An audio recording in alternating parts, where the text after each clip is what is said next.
नमस्कार दोस्तों, मैं मानस गुप्ता आप सभी का स्वागत करता हूं अपने YouTube channel the versatile mentor पे। कैसे हैं आप सभी? आशा करता हूं आप सभी बहुत अच्छे होंगे, अपनी तैयारी जोर शोर से कर रहे होंगे। आप सभी बहुत अच्छे से जानते हो कि एसएससी CHSL 2024 की फाइनल आंसर की कल शेड्यूल थी और कल रिलीज हो गई वो, और आप सभी बच्चों के मार्क्स आए हुए हैं, है ना।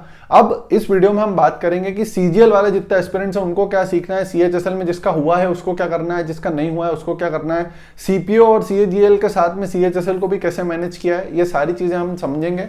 तो अंत तक ये वीडियो में आप प्लीज बने रहें मेरे साथ। सबसे पहले तो आप सभी को एक बात बता देता हूँ, SSC CHSL 2024 का जो पेपर था वो अभी रिसेंटली हुआ था और उसके आंसर की कल SSC ने रिलीज कर दी है। आप सभी अपने मार्क्स एक बार कमेंट बॉक्स में नीचे कमेंट करके बताएंगे, ठीक है। दूसरी चीज आप सभी को बता दूं, जितने भी बच्चे हैं, मैंने जितने बच्चे अभी तक देखे हैं ना, मेरी एक दो टारगेट सीरीज चलाई थी मैंने। एक तो चलाई थी CHSL वालों के लिए जिसका नाम था रफ्तार टारगेट सीरीज, और एक चलाई थी CPO वालों के लिए वर्दी। जितने भी बच्चों ने ये सीरीज फॉलो करी उनको बहुत ज्यादा फायदा हुआ है। अभी भी बहुत बच्चे ऐसे थे जिनको दिक्कत हुई है क्योंकि उन्होंने कोई बुक कंप्लीट नहीं करी है। मैंने आपको पहले ही बताया है कि SSC को निकालने का एकमात्र मूल मंत्र है, ये स्क्रीन के ऊपर आपको दिख रही होंगी बुक्स। ये बुक्स कंपलसरीली आपको किसी भी हालत में करनी है। इसके अलावा भी कोई बुक है तो कोई इशू नहीं है। प्रीवियस ईयर किताब कंपलसरीली आपको करनी है। इस किताब में 1999 से लेकर अभी तक के सारे सवाल हैं। अगर आप बिगनर हो, मैं आपको गारंटी देता हूं, ये किताब अगर आपने 2 बार अच्छे से घिस ली तो आपका सिलेक्शन कोई भी नहीं रोक सकता, लेकिन अच्छे से कंसेप्चुअली आपको ये किताबें कंप्लीट करनी है। तो दोस्तों, अब आपको जैसे सभी को पता है कि CHSL की आंसर की आ गई है, तो अब हमें क्या करना चाहिए, हमारा क्या तरीका होना चाहिए, क्या कट ऑफ जाएगी। सबसे पहले तो कट ऑफ की अगर बात कर लूं, प्लीज बिल्कुल भी सर्वे फरवे के चक्कर में आपको पढ़ने की जरूरत नहीं है। जितने लोगों का हुआ है और जितने लोगों का नहीं हुआ है, मैं भी जब एस्पिरेंट था तो मुझे बोला जाता था ये सब ना करने को, लेकिन हम चंचल होते हैं, हमारे अंदर उत्सुकता होती है और हम जाके फॉर्म भर देते हैं, बार बार परेशान होते हैं, हर किसी की 10 वीडियो देखते हैं क्योंकि हम ये देखना चाहते हैं कि बस किसी भी वीडियो में हमारे जितने मार्क्स हैं वो कट ऑफ बता दे। ऐसा नहीं है, रियलिटी समझ लो। जब तक कि आप खुद अंदर से कॉन्फिडेंट नहीं होंगे, आपका सिलेबस कंप्लीट नहीं होगा, आपके मॉक में 150 प्लस मार्क्स नहीं आ रहे होंगे, आपका सिलेक्शन नहीं होगा। बहुत सारे बच्चे हैं जिनका सिलेबस कंप्लीट था, उन्होंने CPO में भी फोड़ा है, सिलेक्शन पोस्ट फेज 12 में भी फोड़ा है, CHSL में फोड़ा है और CGL में भी फोड़ेंगे, देख लेना आप लोग, ठीक है। दूसरी चीज, पहले क्या होता था, 150 नंबर बहुत बड़ी बात होती थी। अभी मैं रिसेंट एक ट्रेंड शिफ्ट देख रहा हूं कि 140 से 50 के ऊपर बहुत लोगों के नंबर हैं। अब इस बात का मेरे पास कोई प्रूफ नहीं है कि ये सच है कि गलत है, लेकिन जितना बच्चों ने मार्क्स अलग अलग जगह कमेंट किए हुए हैं उसके बेसिस पे ये देखने को मिल रहा है कि बहुत सारे बच्चे ऐसे हैं जिनके मार्क्स 140 और 150 के ऊपर हैं। तो अगर आपको इस कॉम्पिटिशन में सस्टेन करना है तो इस कॉम्पिटिशन में सस्टेन करने के लिए आपको एक बार अपना सिलेबस पूरा अच्छे से कंप्लीट करना ही पड़ेगा दोस्तों। समझ में आ रही है आपको मेरी बात? तो जितने लोगों का नहीं हुआ है उनको परेशान होने की कोई जरूरत नहीं है। जिनके 120 से कम नंबर है उनके लिए मेरे हिसाब से तो कोई उम्मीद है नहीं। 120 125 से कम है, अगर हार्ड डे शिफ्ट है तो अलग बात है, लेकिन अगर उससे कम है आपके तो आपको लग जाना चाहिए अपनी तैयारी की तरफ वापस। सोचो थोड़ी देर बैठ के, देखो कुछ नहीं होता है। अगर आपके मार्क्स कम आ रहे हैं ना, 80-90 नंबर आ रहे हैं, तो आपको सोचने की जरूरत है कि मैंने सिलेबस ही नहीं करा, मैंने कोई किताब ही नहीं करी आज तक।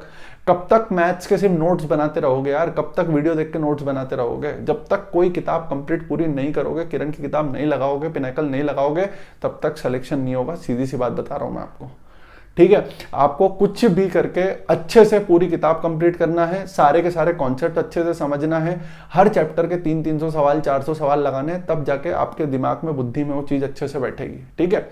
ये जो बच्चे जिनके मार्क्स आ रहे हैं ना, ये भी वही करके आए हैं, ठीक है। बहुत सारे ऐसे हैं जिनका सेकंड या थर्ड अटेम्प्ट था और बहुत अब ट्रेंड शिफ्ट हो रहा है। पहले अटेम्प्ट में भी बच्चे बहुत ज्यादा मात्रा में निकाल रहे हैं। हमारे टाइम पे भी पहले अटेम्प्ट में बच्चे पेपर निकालते थे, ऐसा नहीं है, लेकिन उनकी वैल्यू बहुत कम होती थी। जैसे 10 में से 2 बच्चे ऐसे होते थे, अब देख रहा हूं मैं 10 में से 5 बच्चे ऐसे आ रहे हैं, क्योंकि बच्चे समझ रहे हैं कि एक्चुअल में रियलिटी क्या है इस एग्जाम की, ठीक है। CGL वालों को क्या करना है भाई? CGL वालों के लिए सबसे ज्यादा रेलेवेंट चीज है अभी CHSL और CPO के जो रिसेंट पेपर हुए हैं वो। अगर आप कमेंट कर देंगे ना तो मैं CHSL और CPO दोनों के पूरी शिफ्ट्स एनालिसिस करूंगा 1-1 घंटे में यूट्यूब पे अच्छे से, और मैं गारंटी देता हूं जिस बच्चे ने वो फॉलो करी है ना उसका 100% मतलब मार्क्स में इंक्रीमेंट होंगे। ये नहीं बोलता सिलेक्शन होगा, क्योंकि 4 शिफ्ट करने से सिलेक्शन कभी नहीं होता, लेकिन जैसे कोई क्वेश्चन होगा ना तो मैं उसका पूरा कॉन्सेप्ट आपको साइड में बताऊंगा और कॉन्सेप्ट के साथ में फिर उस क्वेश्चन को अच्छे से सॉल्व कराऊंगा, तो आपको उस चीज से बहुत फायदा होगा। चारों के लिए करेंगे हम ये, reasoning, English reasoning, maths, GK के लिए। तो एक बार आप कमेंट कर दो बस कि भैया CGL, क्योंकि CGL के लिए देखो सबसे, जीके के लिए तो मैं कराने वाला हूँ, मैं बना रहा हूँ, है ना। जीके के लिए CHSL और CPO दोनों की जितनी शिफ्ट है उनके सबके मैं बना रहा हूँ, लेकिन मैं बाकियों के सब्जेक्ट की भी बात कर रहा हूँ। अगर आप कमेंट कर देंगे, आप लोग ज्यादा डिमांड करेंगे, डिमांड एंड सप्लाई पे खेल चलता है भाई, ठीक है। मजा तभी आएगा ना जब मैं जो बनाऊंगा तुम देखो, ठीक है। दूसरी चीज, मैं अभी अपने टेलीग्राम चैनल, यूट्यूब चैनल पे फोटोज डालता हूँ जिन बच्चों से मेरी इंस्टा पे बात होती है जिनके अच्छे मार्क्स आ रहे हैं। देखो दो चीजें हैं, कोई बच्चा फेंकता है नहीं फेंकता ये मुझे नहीं पता भाई, बच्चे मुझे भेजते हैं टेस्ट के फोटो, में कभी कभी डाल देता हूँ, मुझे सही लगता है तो, पहली चीज। दूसरी चीज, मैं कोई मार्केटिंग नहीं करता भाई, आपको मेरे साथ जुड़ना है जुड़े, आपको नहीं जुड़ना है तो बहुत लोग यूट्यूब पे जो गाइड करते हैं आपको अच्छे तरीके से, आप सबको जानते हैं, ठीक है। तीसरी चीज, वो फोटो में से इसलिए डालता हूँ, मान लो वो बच्चा झूठा भी है, आप वो फोटो देख के जो किल्स हो गए ना अपने अंदर, जो किलस आएगी कि यार ये इतने मार्क्स ला रहा है मैं क्यों नहीं ला रहा हूँ, तो उसको पॉजिटिव वे में लेना है, डबल मेहनत करना है उसको देख के। ये नहीं सोचना है कि ये तो हवाबाजी कर रहा है, ऐसा कुछ नहीं हो सकता भाई, होता है। बहुत बच्चे, चलो मान लेता हूँ 10% सच होते होंगे, बाकी फेक है चलो मान लो, लेकिन 10% को तो देखो आप जो मेहनत कर रहे हैं। अब तुम दूसरा तर्क दोगे भैया वो 3-3 साल से तैयारी कर रहे हैं, तो तू क्यों उस भीड़ में जा रहा है 3 साल वाली में, तू उसको देख के अभी कोशिश कर लेना, मेहनत कर लेना भाई। मैंने सिर्फ आज बता रहा हूँ, बिगनर वालों के लिए 2 सीरीज चला रखी है, प्रारंभ और शौर्य, जिसको करनी है वो कर ले। मैथ्स की चैंपियन सीरीज बिगनर से लेके अंत तक स्टार्ट करने वाला हूँ, 2-3 दिन का समय दे दो बस। जीके के लिए तांडव चला रखी है, उसको करके देखो एक बार, जीके की तांडव पहले करो। बहुत बच्चों को सीएचएसएल में फायदा हुआ है, मना नहीं कर रहा हूँ मैं, पहले एक चीज पे फोकस रहो ना, आप 10 चीजें करने लग जाते हो है, वो नहीं करना है। बहुत बच्चों के मॉक में अच्छे मार्क आ रहे थे, सीएचएसएल के पेपर में बिगड़ गए क्योंकि एग्जाम का प्रेशर ले लिया, सिली मिस्टेक ज्यादा कर ली। कोई बात नहीं, सीजीएल का पेपर अभी है आपके हाथ में, कोशिश करो कि उसको नहीं खराब करना है अपने को, जितनी आपने मिस्टेक इधर करी है उसमें नहीं करना है। समझ में आ रही है मेरी बात। और ये जो शिफ्ट है ना, इनको अच्छे से मल्टीपल टाइम्स 2 से 3 बार करना है। लक्ष्य सीरीज जो सीजीएल वालों 2024 वालों के नॉन बिगनर के लिए चला रखी है ना, उसमें करवाऊंगा मैं ये सारी शिफ्ट्स, अलग से एनालिसिस करवाऊंगा, उसके बाद आपसे मॉक दिलवाऊंगा टेक्स्ट बुक पे इसका। समझ में आ रही है आपको बात, क्योंकि ये जो है ना, मतलब जो शिफ्ट्स हैं फेज 12 वाली, सीपीओ वाली और सीएचएसएल वाली, ये सबसे रेलेवेंट है क्योंकि ये रिसेंट में हुई है। समझ पा रहे हो मेरी बात, तो इनका रेलेवेंसी लेवल सबसे ज्यादा है, मतलब इनके एग्जाम में आने के चांसेस सबसे ज्यादा है, ठीक है। कट ऑफ कितनी जाएगी ये सब में टाइम वेस्ट बिल्कुल मत करो, है ना। और बिल्कुल ये मत सोचना कि भाई आंसर क्या है, मेरे बहुत अच्छे मार्क्स आ गए तो घूमने निकल गए, उड़ने निकल गए, ये जो पॉइंट होता है ना, यहीं डूब जाओगे तुम।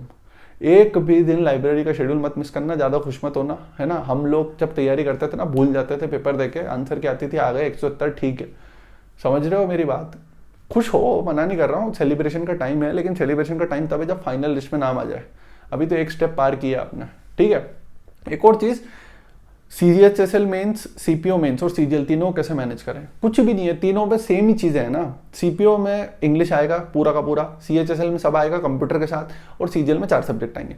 आपको पढ़ना तो एक ही चीज है ना। अच्छा क्या करें फिर भैया, जो पेपर पहले होगा, जैसे अभी हम जैसे लक्ष्य फॉलो कर रहे हैं मान लो, तो लक्ष्य में 4 सब्जेक्ट की प्रैक्टिस तो भैया आप करा ही रहे हो। जिस दिन सीपीओ आने वाला होगा ना, सीपीओ का मेंस, उसके 20 दिन पहले से सिर्फ सीपीओ के मेंस के पेपर देने लग जाएंगे। जिस दिन सीएचएसएल का मेंस आने वाला होगा ना भैया, उसके 20 दिन पहले से सीएचएसएल मेंस देने लग जाएंगे। सीजीएल प्री के मैं 40 दिन पहले से मॉक स्टार्ट कराऊंगा, डेली 3-3 मॉक, 120 मॉक दिलवाऊंगा आपको, देख लेना आप, ठीक है। मतलब 30 दिन पहले समथिंग, 30 दिन से हम 3-3 मॉक करेंगे, 90 मॉक मान लो आप, 80-90 मॉक्स हम करेंगे कंप्लीट, ठीक है। तो बिल्कुल भी घबराने की जरूरत नहीं है, फालतू में सीएचएसएल का पेपर बिगड़ा है अच्छा गया उसमें दिमाग नहीं लगाना है, जो हो गया हो गया। अपना जो पढ़ाई कर रहे हो वो पढ़ाई करते रहो, बिल्कुल भी सरबे भरबे और इधर उधर के बाजार के चक्कर में मत पड़ना, वरना निपट जाओगे, ठीक है। तो अच्छे से तैयारी करो, और पेपर निकालना नहीं होता है, पेपर फोड़ना है, निकालना नहीं है, पेपर फोड़ना है, जलाना है सेंटर को, कि हाँ जब बाहर निकलो तो स्वैग होना चाहिए तुम्हारा, जो रील्स में आता है वो वाला। समझ में आ रही है मेरी बात, ठीक है। अच्छे से तैयारी करो और अपना ध्यान रखो, और मेरे टेलीग्राम को ज्वाइन कर लेना। अगर कोई भी क्वेरी हो तो मानस गुप्ता 616 इंस्टा आईडी है, उस पर पूछ सकते हो, नहीं तो मेल कर देना governmentshiksha99@gmail.com, govtshiksa99@gmail.com पे मेल कर देना कोई भी क्वेरी हो तो। अच्छे से तैयारी करें और मेरे साथ जुड़े रहें। Thank you so much, love you all, bye दोस्तों।